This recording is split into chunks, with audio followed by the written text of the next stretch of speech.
Eugênia, e a interposição fraudulenta tem apenas cunho administrativo, perder a mercadoria, ou também tem eventuais reflexos na esfera civil e penal?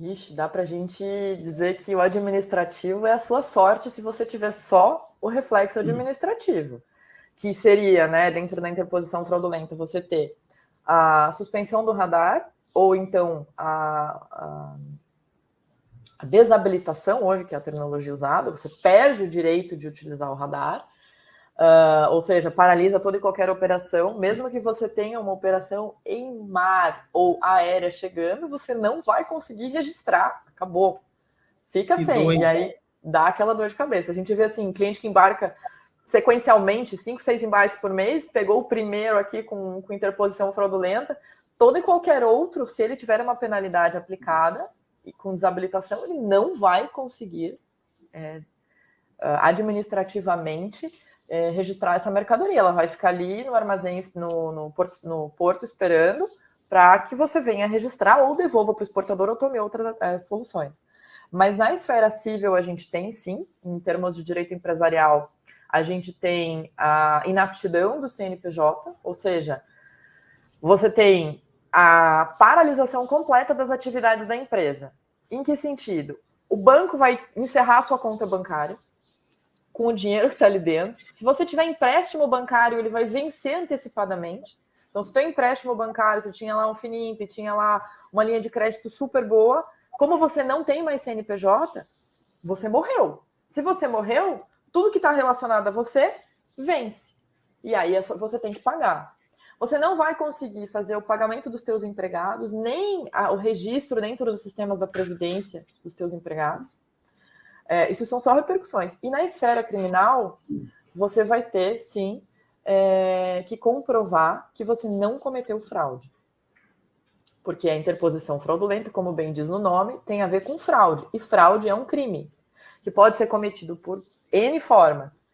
E aí o Ministério Público Federal, por meio de uma representação feita pela Receita Federal, essa representação é uma obrigação do fiscal, uma vez que ele conclua pela interposição fraudulenta, ele tem que representar.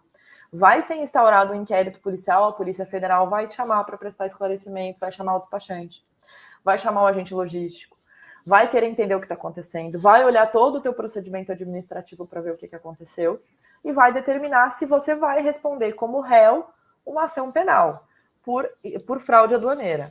E aí, se eles entenderem que você cometeu fraude aduaneira, tem sim penalidades. Quais?